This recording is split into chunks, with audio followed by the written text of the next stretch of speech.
Welcome to Douglas Van Bossuyt's Ph.D. defense. I'm the advisor, the room tutor, for those of you who don't know me. So I met Douglas, when was it, 2007, when you took my risk and reliability-based design course. And then we interacted for about a year. I taught him all the tricks and kind of the details of how to apply for a PhD. Got him to talk to a lot of people, a lot of different universities, and then we all went to New York for our conference. This is when I found out that he'd been telling my students that he was going to work for me. That's how. I remember that really well. I think so does John, right? So that's how our working relationship started. So you'll get to see his dissertation work. He's tackled a really challenging problem of trying to understand how risk information is collected and used, or whether risk information is collected and used in large engineering organizations. He's been trying very hard to stay quantitative, yet address a very kind of qualitative aspect of engineering research. And you'll see that he's mixed a lot of the methods that we teach in risk analysis and utility theory to come up with a method to help engineering organizations make decisions about their risk factors, technical risk factors, that is. So we've been kind of working on this for a while. You'll see that the format now, what we're going to do is have him present his findings to you, or his method, for 45 minutes or so. You'll get a little bit of time to ask questions, and then we ask him to leave, and then that's when we examine him and ask him questions for another hour or so. Those of you who know me well know that most of my students address me as by my first name. Douglas has insisted in calling me Dr. Tumor throughout the way, so I have the suspicion that he's going to ask me to call him Dr. Van Bossuyt. So, take it away. Great. Thank you, everyone, for coming, and also thank you for those of us, those who are joining us online. We have people up and down the West Coast, across the country, and a couple from around the world.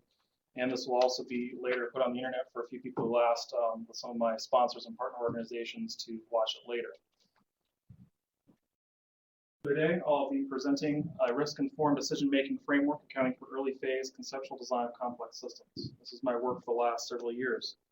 And also, I ask that you hold all questions until the end.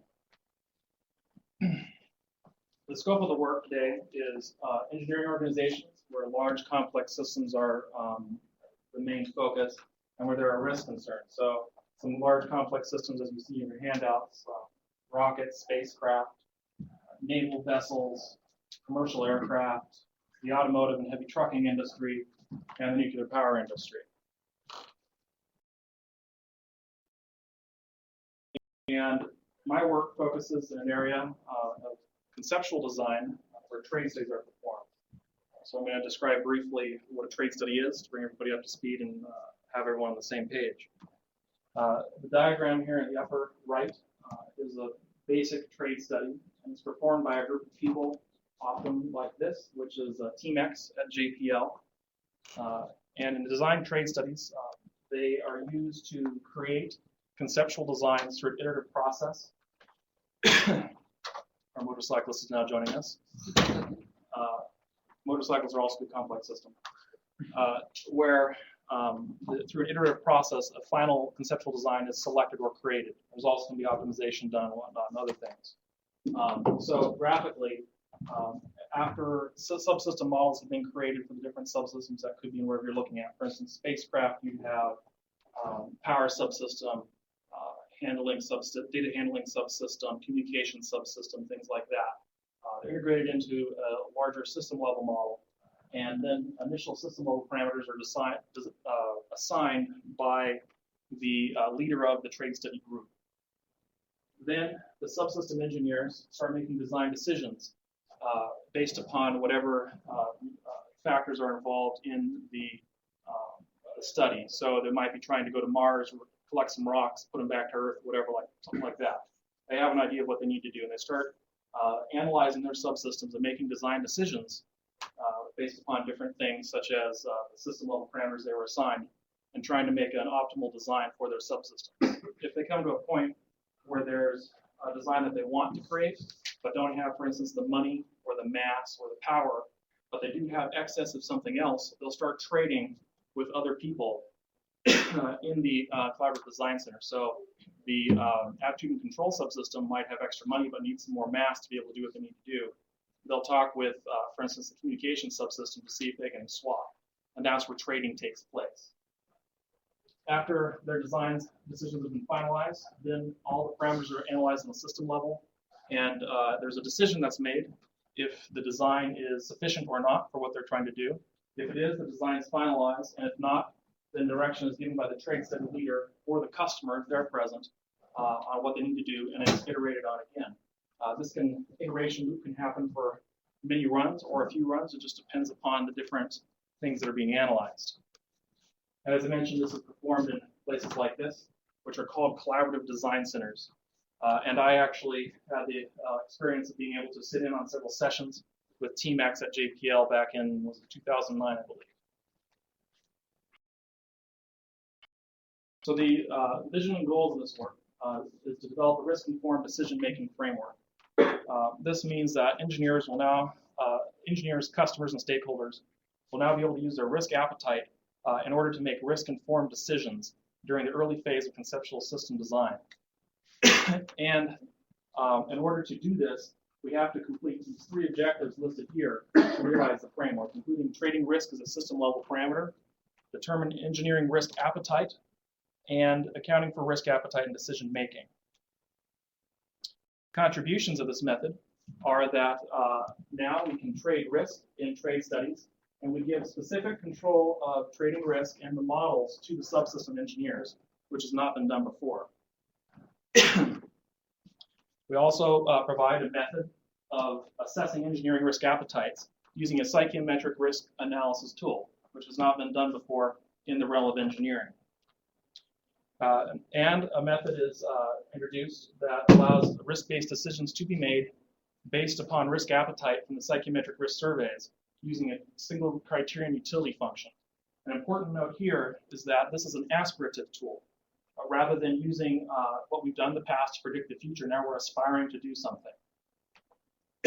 All of this goes into the framework, which is the major contribution to this research, to make risk-informed decisions during the conceptual system design process. This allows for explicit quantitative risk-based decision-making using risk appetite data in collaborative design centers. Remember that graphic I showed a minute ago, the trade study process? That was in orange here, and the other colors are the framework integrated into it. I'll explain it more as we go on, but this is a good kind of overview of what I'm doing to augment the trade study process. And I've chosen the manuscript option for my dissertation, meaning that these three manuscripts appear in my dissertation, and the fourth will be completed and published in the next couple of months. Also, quite a number of conference papers have come out based in part upon this research, and others will be coming out in the future. And those of you who are lucky enough to get one of the handouts, and those of you online, you can find the link to the handout on my website. These will be acronyms I'll be using at different parts during the presentation. So as I mentioned, this framework does not stand alone. There's these parts that interlock like Lego bricks. We'll be referring back to this graphic as we go to make sure we're on track. Based upon a thorough review of the literature and working with groups such as Team X and others, I found that currently trade studies do not allow individual subsystem engineers to control risk and models in their subsystems. In fact, risk is often an aftersight or an afterthought or not considered at all. Quite commonly, you'll see that risk is not a portion of the trade study, or it will be considered after the fact once the design has been finalized. Additionally, there's no formal consideration of risk appetite. This means that when someone must make a decision based upon risk, now what's done is gut decision is made saying, I think this is the right way, thus we'll do it. There's no quantitative backing saying, I think this way, here's a quantitative tool to show that I do, or that my customer does, thus I choose this. And there have been several methods tried in collaborative design centers such as RAP and BDP, but for various reasons they've fallen short or fallen out of favor. Thus, I believe there is an opportunity to develop a framework to address these needs. So, let's get down to it and start working on Objective 1. As I mentioned, there's a conference or paper already published on this, and a journal paper is coming out shortly. This was done with a funding from JPL, Caltech, under contract with NASA, and I did actually work with NASA on a lot of this. And you can see the last name there, Steve Wall, is actually my mentor from JPL. As I mentioned, there are several tools that are currently used, tried at one point, but not covering everything in this domain. There's also some methods in the literature that I found. Of note are Kinison's methods here. First, the normative method that attempts to balance cost and risk and performance. But what happens in that method is that risk is considered prior to trade studies being conducted. Thus, the trade space is artificially constrained before trade studies can be conducted and before the space can be explored fully. Kinison's design margin method did suggest that trading could occur in trade studies of risk, but left it for future work, and no future work has been done at this point. And then Chari et al. Presented a risk trading method, but they treated risk as a separate subsystem. This means that next to your power subsystem, your data handling subsystem, etc., there is also a risk subsystem, which does not give control of the risk models to subsystem engineers, and instead it treats it as a separate thing. The hypothesis of Objective 1 is that by moving risk into trade studies and giving it a place among more traditional variables, such as in spacecraft design, power, mass, cost, and others, we will now have conceptual designs created that are explicitly based upon risk. Thus, here we develop a risk trading scheme where risk is traded at a system level. And further, we develop ways to do it with multiple common risk methods that are used in engineering, such as failure modes, effects analysis, and fault tree analysis. This might be where it comes in handy with those sheets if you forget what I'm talking about. And additionally, this allows for risk models to be incorporated at the subsystem level and explicit control given to the individual subsystem engineers.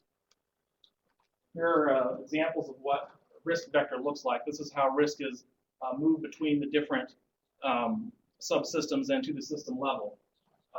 You can see here, there's two different components from failure modes effects analysis, risk priority numbers, and also a fault tree analysis information being sent from the subsystem to the system level.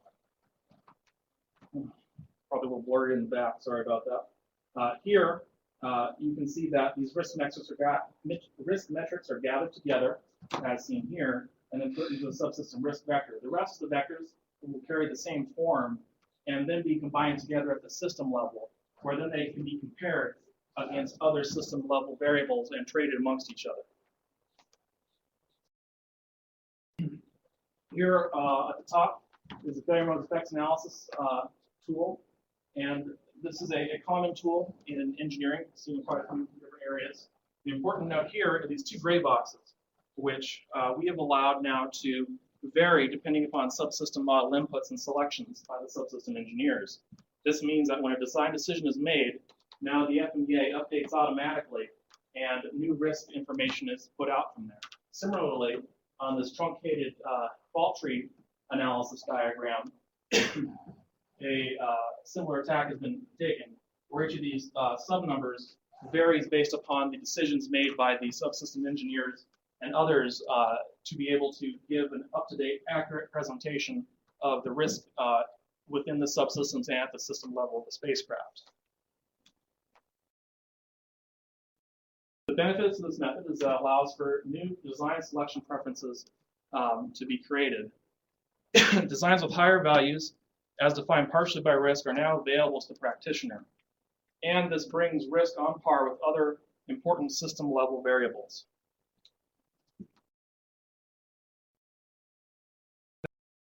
Validation of Objective 1.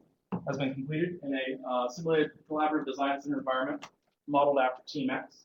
Looks something like this, and we use a simplified spacecraft model in order to perform the validations. We had teams of graduate and undergraduate students, thanks for those who are here that participated in that, to test with the method and without the method to see what their preferences were, what they thought of it, things like that. We found that participants preferred using the risk trading methodology over not having it available. And we also found that designs with high utility as partially defined by risk were developed when they were using the methodology.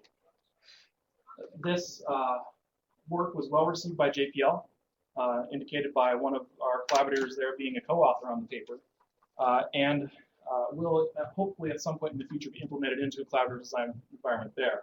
It takes normally several years before such new things as this will actually be taken in and accepted by practitioners that are working in a production level environment. And as I mentioned before, there are papers that have been published and are being published on this. So now that we have a way of trading risk in trade studies, we need a method to determine risk appetite of engineers. Thus, we're into objective 2. Again, manuscript options. So we have journal article that will be submitted very soon as we get a little bit more feedback from our co-authors. And it's important to note here as well that Lucila and Andy are my 2 collaborators from the University of Sydney in Australia, where I worked for several months with them to do the initial research on this method that I'll be presenting next. And since then, we've been collaborating together remotely, and every year we see each other at conferences. At this point, it's important to define risk in terms of this objective, in terms of utility theory. Risk here is defined as a parameter that differentiates between the utility functions of an individual. This means that making a risk decision choice, for instance, riding a motorcycle or not, when it might be raining out or something like that. One person might think that's not a risky decision, while another person might think it's a very risky decision. The difference between those 2 points is defined as risk within the framework. And the risk return framework of risky choice, important to note that it assumes a trade-off between riskiness of a choice and a choice's expected value, and further allows for people who have different risk preferences to have different risk preferences in different domains. There's also a tool out there called the Domain-Specific Risk-Taking Test, which is a psychometric tool that's been developed over many years and is very well respected in the psychology world. It's a tool that you can take to determine your own personal risk appetite in your private life under these different content domains here. And a good thing that I use every single conference I ever go to is that for young engineers, we are quite often very risk tolerant in investment. We will buy fancy cars and houses on credit. We'll invest in risky stock portfolios, things like that. On the other hand, though, we can have a very different risk appetite in the world of the social domain, where we'd be very, very risk averse and probably never want to ask anybody out on a date. That's changing, though, I'm sure. I'm sure all of you are very good at talking to each other and looking each other in the eye. Currently, in utility theory, lottery methods are used to determine risk appetite. A lottery method is a series of choices about a decision where you can choose to do one thing or another. One's more risky than the other, with different monetary values attached or other such things like that. These questions are put in pairs and repeated over and over until we find the point where a person taking the test has no preference between one choice or the other, where the value of the outcome is the same either way to them. One of the downsides to lottery methods is that lay users find it very time-consuming and quite confusing and difficult. We need basically an expert to conduct lotteries, and it's just difficult to use. On the other hand, psychometric risk tests have been found favor in psychology, such as the E-DOSPERT test that I mentioned earlier. The hypothesis objective 2 is that there are 5 engineering risk domains, subdomains, including these, which I'll get into more detail in a little bit. And graphically, to show that the different sides here, it's probably a good thing to be risk averse if you're building highway bridges or interstate infrastructure. But on the other hand, such as in this case, an Indian rocket launch, it's okay to take some risks because risk is one of the things that helps to drive innovation forward.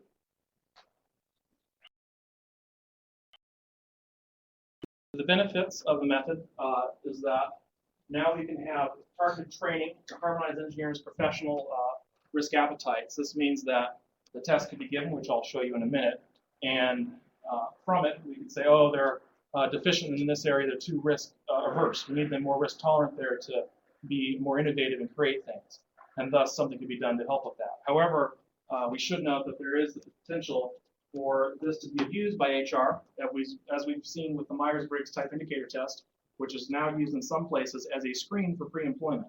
I really hope that never happens, but it's possible. This also will help engineers collaborate more effectively in groups, such as how the MBTI is currently given to help engineers understand their own personality types and their peers. The method I will show in a moment allows that for that as well, where now you can say, oh, I have this risk appetite in this area, you have this other risk appetite.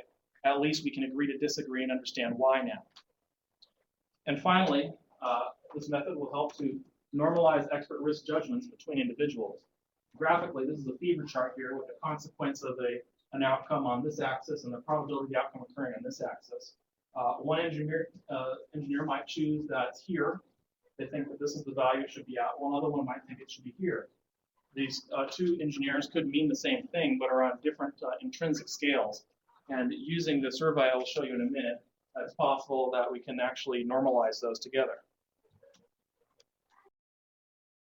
Thus, we developed the E-DOSPERT test, engineering DOSPERT. Again, it's on your sheet. And initially, we developed it from the ISO 31000-2009 document, which is the ISO document on how to deal with risk in engineering.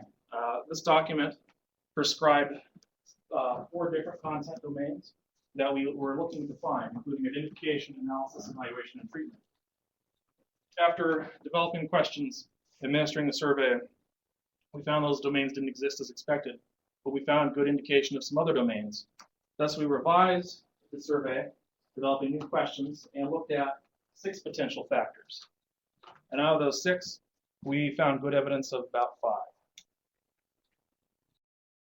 So as I said, the initial validation occurred using the ISO 31000-2009 document as a reference in the beginning.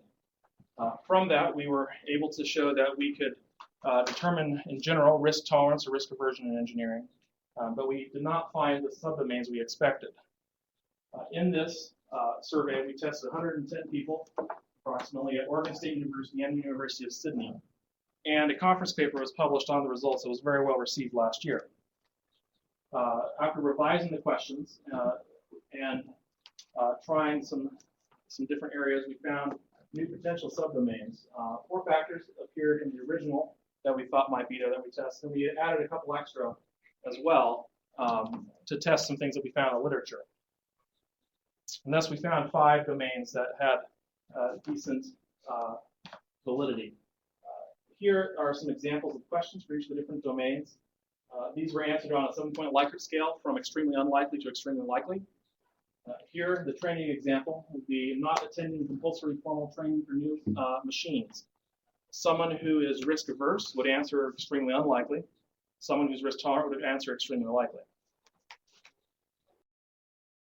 The new version of the E-DOSPERT test was tested on a little more than 200 students here at Oregon State University, thanks again to those people who took the survey. We found strong evidence of the process, procedures, and practice subdomain and engineering ethics subdomain, and good evidence of the training and of the products, functionality, and design domains. And we also found some evidence of the legal issues domain. So a journal article has been prepared for this and will be submitted shortly. A conference article also appeared last year. And with current data, we can support that engineering-specific risk appetites are not risk neutral, meaning that we can't use an expected value approach when actually making decisions based upon our own personal preferences. We also found that subdomains of engineering risk appetite do exist, and the data indicates that there are 5 of these. Also, this showed us that engineers have different attitudes toward different risk subdomains. And there are no major differences in engineering risk appetites between Australian and American undergraduate and graduate students, at least between the two universities we surveyed. And finally, engineering risk appetite can be measured on a unidimensional scale, meaning from risk averse to risk seeking, without any interesting stub outs or other extra dimensions. Now that we have a method of determining engineering risk appetite, we need to develop a method of using that to account for risk appetite in the decision-making process. Thus, we come to objective 3, which is just that, accounting for risk appetite in the decision-making process. There is a journal article coming out in this in the fall in a special issue of the AIE-DAM on intelligent decision support and modeling. The conference paper will also appear this summer at IDTC. And I should note that this and the previous objective would have funding source of the National Science Foundation in collaboration with Boeing Commercial Airplanes. Currently, there are several methods that are used in risk-based design common in practice today, including FMEA, reliability block diagrams, and FTA.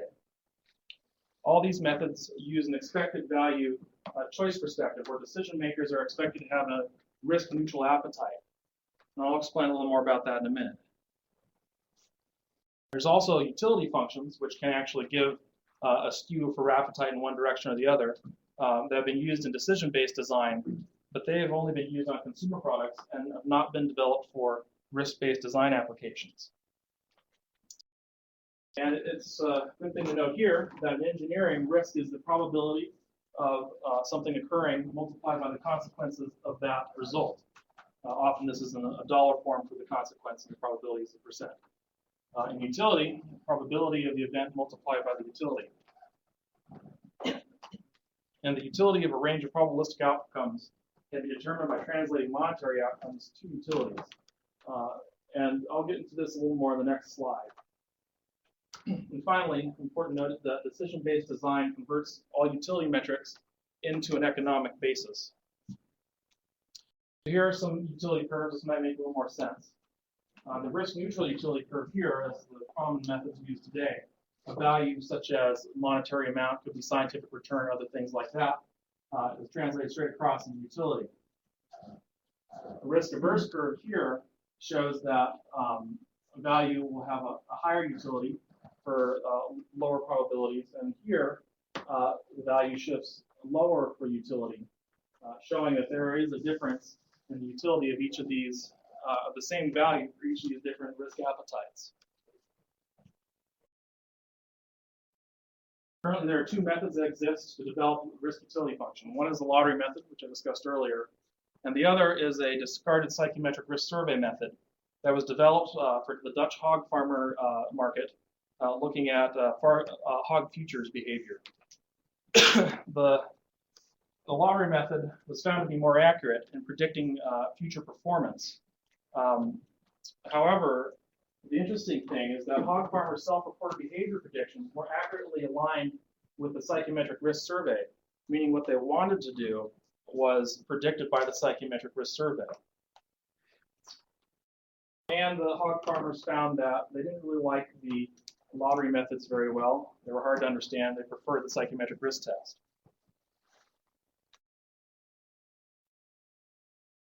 The reason it was discarded here was that they researchers wanted to predict what would happen rather than what they wished would happen. The hypothesis of objective 3 is that in engineering design, utility functions generated by psychometric risk test methods will provide new aspirational insights for practitioners and will allow decisions to be made in model-based design based upon aspiration rather than past performance. Thus, risk-based design decisions can now be made under risk-tolerant or risk-averse risk appetites rather than risk-neutral, as has been done in the past, or with gut feeling justification.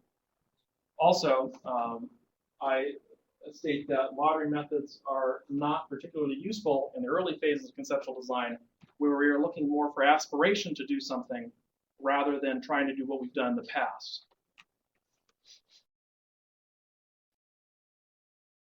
The benefit of this method is shown here. We have two different risk choices that we can make. We either are going to go with risk 1 or risk 2. Here is the percent chance of occurrence. So we have this would be a 1% chance, this would be a 0.1% chance.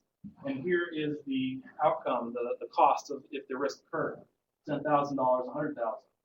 And a risk neutral viewpoint, which is currently used in engineering, they're the same amount. You wouldn't care between the two of them.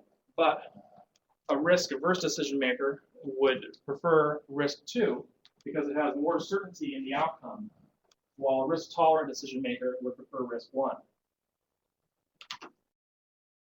Thus, with using risk utility functions, we can provide a quantitative backing for why we're making decisions the way we do.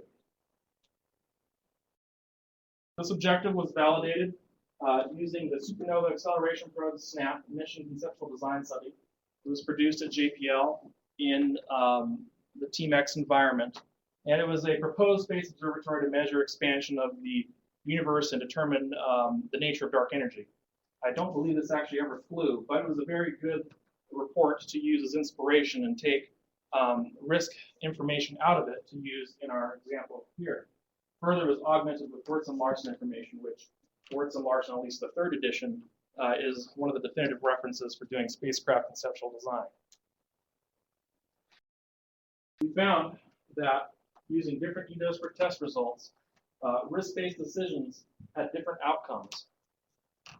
This resulted in different conceptual designs with higher utility as partially defined by risk metrics and partially defined by E-DOSPERT results. Also, we found that selection of components or functions and between competing missions had different results depending upon risk appetite. This means that someone who is risk tolerant would make one decision to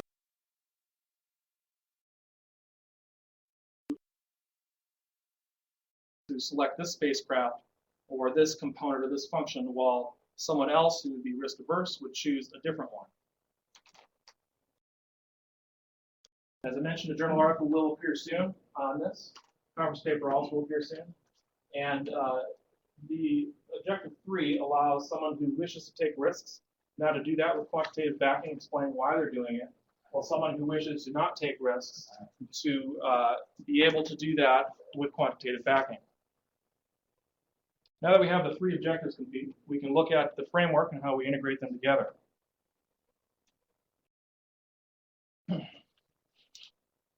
The framework, as I mentioned, does integrate all 3 of the objectives and has the following inputs, including the risk data, the design component or function alternatives, E-DOSPERT data, user input for selection of the design component or function alternatives, and the outputs are design component or function selection, risk data for the selected design component or function, and the rationale for that selection.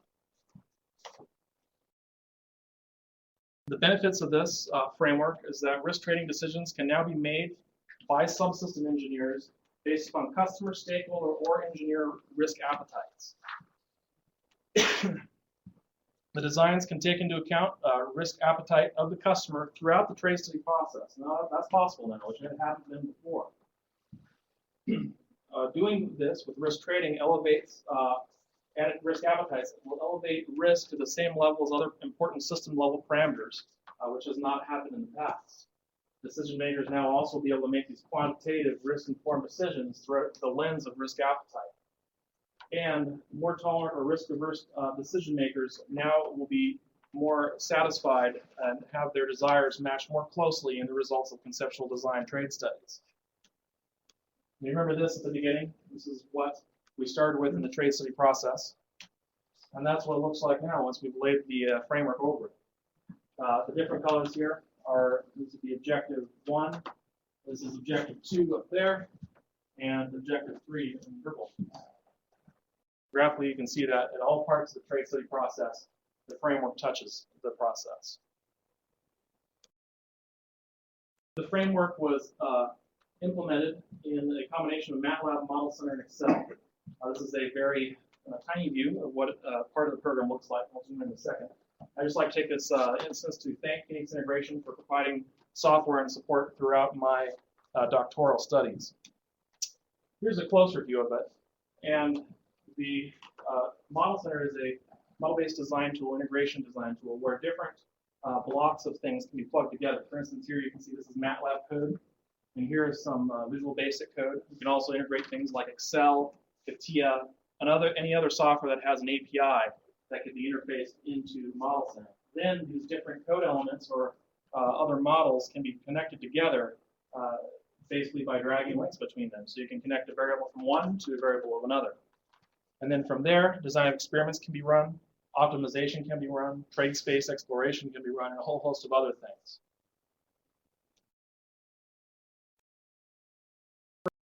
First, I will show a method of choosing between design alternatives using an FMEA to do this. And I would like to note that this explicitly allows the user to select what they want to do. It doesn't force them to do anything, but it does give them guidance based upon risk on which to choose.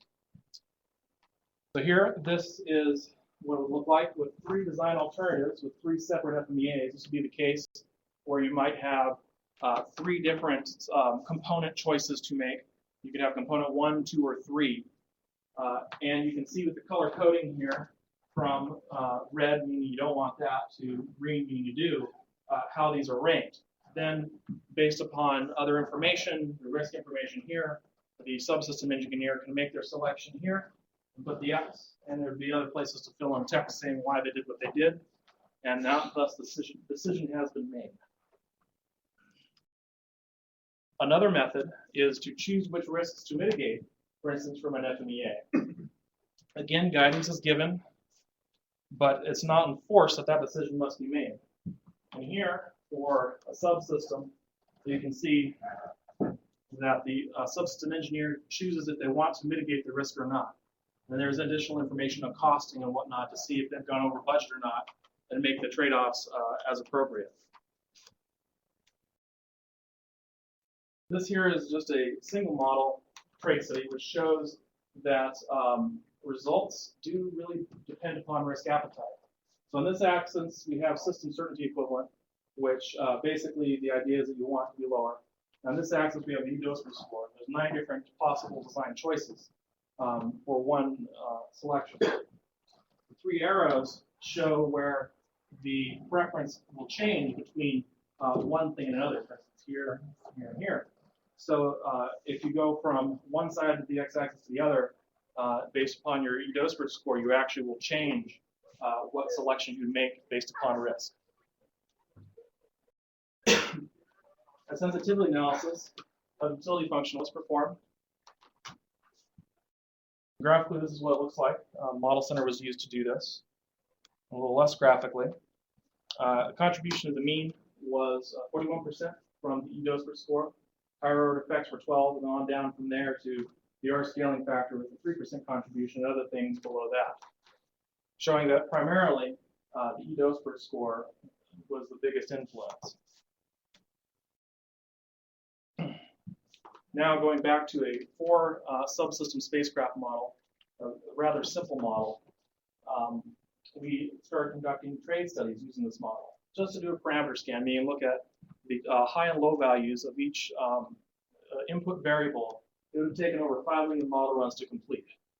This is a little computationally intensive for the purposes of what we were doing here. So I selected to go with a weather satellite conceptual design that was used in Objective 1 research to limit the space a little.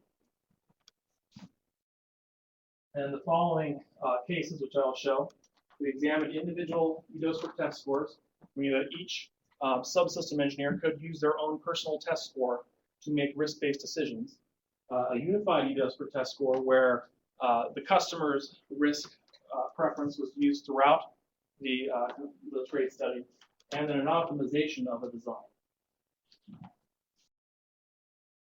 Now a graph with pretty pictures. This is a parallel axis graph showing that each of the vertical lines here going up and down is a different variable that's shown on the graph. The colors here indicate strength of preference, from red being the worst to blue being the best.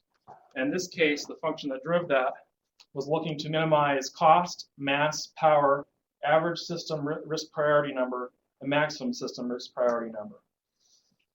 And then the black line shows the most preferred design based upon that.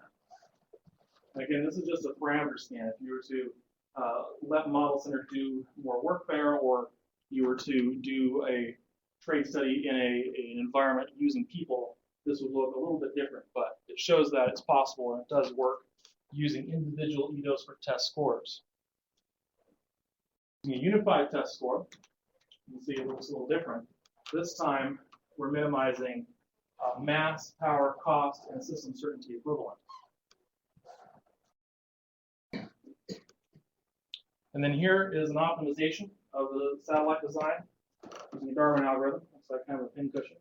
It goes from here down to here, and around 4,500 runs, terminates. And what's going on here is a Darwin algorithm that's trying different things at each iteration. Thus, you sometimes have these things that spike up or down. When it finds one that goes down, kind of resets its counter and continues new generations, looking for things that are better. In this case, we were trying to minimize certainty equivalent. And finally, after 30 generations or so of not finding anything that was better, it terminates and saying the best design has been found under these criteria. This shows here that the method can be used with an optimization routine. And a journal article will be developed, currently being developed, on the framework, which will be published, and a conference paper will be presented next year at IDETC. There are several areas of future work that I believe our lab here will pursue in the future, as well as I will pursue some of these areas. For instance, comparison of E-DOSPERT and lottery methods. User testing of risk-informed decision-making framework. That would look like first having grad students, undergraduates test it in collaborative design environments here, and then starting to move over to a production level environment using some of their engineers, such as at Boeing or JPL, to have their feedback and input, and refining as we go until it's implemented at a full production level and tested there. Additional engineering risk methods should be integrated in the future, such as reliability block diagrams and others. So a whole host that can be integrated and will be in the future. Looking also at the benefits and multiple outcomes of the utility theory framework in risk-based design. What we did in Objective 3 was only look at the consequences side and only for one potential outcome. It's also possible to look at multiple outcomes both on the benefit and the consequence side. Additional case studies will develop in the future to have more broad exposure to different industries. This will include commercial aircraft, nuclear power plants, automotive design, and others. And finally, further E-DOSPERT development will occur. To do comparison, the DOSPERT test took over 10 years to develop and get fully vetted. It required many different universities around the world to participate, and it was a large-scale effort. Similarly, that will occur with E-DOSPERT. In conclusion, for today, I presented a risk-informed decision-making framework that allows risk and risk appetites to be considered in the conceptual complex system trade study design process. Objective 1 allows us to trade risk and trade studies as a system-level parameter and gives control of the model for each subsystem to the subsystem engineer. Objective 2 provides a psychometric risk survey, which allows us to assess risk appetite of engineers in several different content domains. And Objective 3 accounts for risk appetites in decision-making using utility function based upon an aspirational method rather than a predictive method has been done in the past. The broader impact of this is that when implemented into CDC environments, the customers of these environments will now have conceptual designs that more closely align with their risk appetites. Also, there's going to be more information available from the reports that come out of these environments saying these are why we made these decisions based in part upon risk. This is our assumptions, this is why we did it. And this also can be integrated into the design curricula for undergraduates and graduates to give more breadth and depth to their education and prepare them for their future careers. I just want to remind you again, this is what we started with. This is what we ended up with. And a few closing thoughts. There's no other method out there that encompasses everything that the framework does. The ability to trade risk and trade studies, psychometrically assess risk of engineering, and provide an aspirational risk-informed decision-making process. The framework promises to alter the way in which CDCs perform trade studies. Now risk will no longer be an afterthought in these processes, and customers will be more satisfied with the designs because of the increased knowledge of risks and how risks are dealt with, and the rationale behind those processes. And further, because it's aligning, the designs are aligning more closely with what their intrinsic desires for risk are. I'd just like again to recognize my funding sources. JPL Caltech under contract with NASA, and NSF in partnership with Boeing Commercial Airplanes. The Australian Research Council's Discovery Projects funding scheme. And also further like to state, any appendix, findings, or conclusions or recommendations are the presenters and do not necessarily reflect the views of any of these funding sources, sponsors, or collaborators. Finally, yes, the different parts of this that included humans were approved by the Institutional Review Board of Oregon State University and the Human Research and Ethics Committee at University of Sydney. And with that, are there any questions?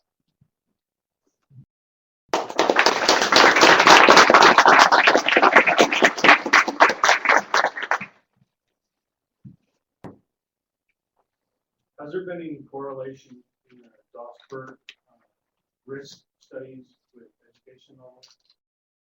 I haven't personally seen that.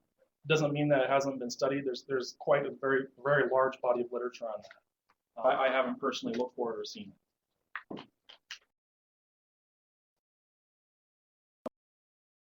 Don't raise your hands at once. Yeah. What are some of the added bonuses of having people's risk appetites line up with the risk that they actually create? Well, they're going to be more intrinsically satisfied with what they did.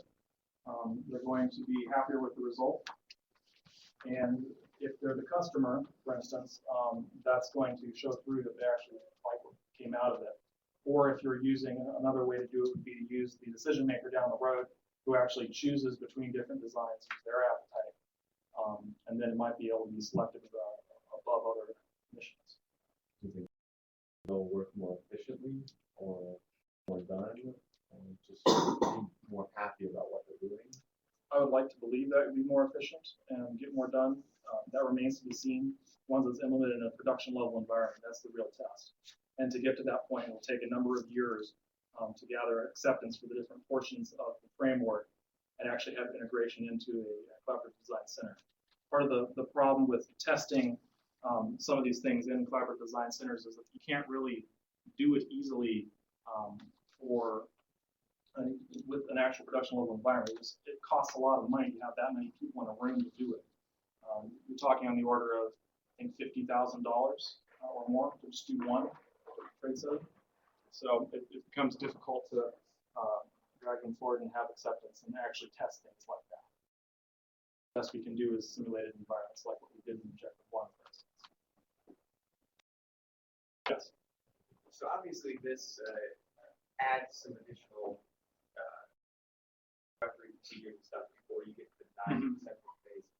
Where do you see the tipping point of project versus utility of this? I don't think there is a tipping point, really, unless I'm misunderstanding the question.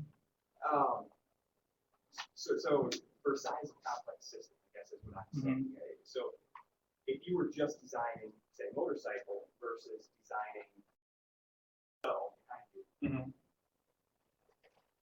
is there going to be a situation where it is Like more needed? Oh, yeah, okay. Well, I think as the complexity increases, the method would be more useful. You're going to need more people involved in the conversation and to be able to quantitatively track what you're doing and why you're doing it. And it becomes more and more important. From the point where one person is doing it, and keep everything in their head and they'll see it all the way through, to the point where you start having 2, 3, 4, 5 people, and there's no longer the ability for any one person to have everything in their head. Other questions?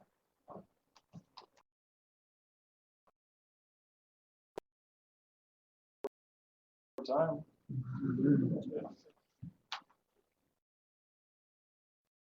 A lot of questions. Yeah. What kind of product company would be advantageous for them to move into faster than, and what would be the ones that would be dragging their heels on this kind of thing? Yeah, products or companies? initially, I think this would be used in the aerospace industry, particularly with spacecraft and space systems. I would expect it to first be implemented in places such as NASA and elsewhere, their government, and then move on into the private sector. Then after that, you probably see it introduced into commercial aircraft and military aircraft, and then onward from there. Usually, automotive industry lags 10 to 20 years behind what other people are doing, and the nuclear industry is much more cautious than that. They have to do quite a bit of vetting before they start designing reactor cores using this method. But I think it would also be useful for them at some point. Yeah. You said new methods take several years to be adopted or brought in. What do you see as some of the major roadblocks to your method? Very loaded question to ask when I'm being recorded. Well, the people that will use the method must be confident in the method, and also decide that the method is worth their time to understand and implement. Because in these production level environments, there is very little time to do anything except get the job done. You don't have much time on the side to go and try new things. So I think that would be one of the main roadblocks. You'd have to show quite well that, yes, this is something you need to do, and convince everyone of the necessity, and then find the money to pay for the people to actually be able to do that and integrate that into their process.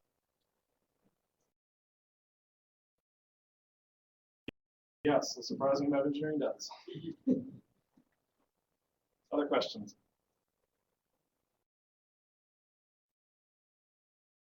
Douglas again.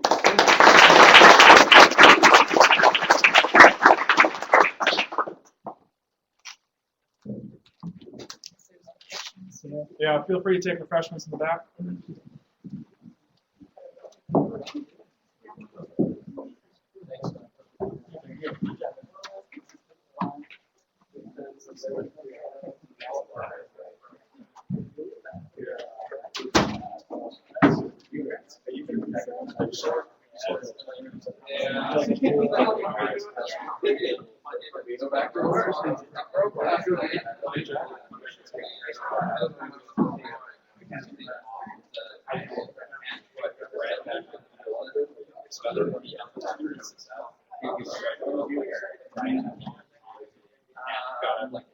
At this point, we'll be ending the live feed as we'll be moving into the closed portion of the event.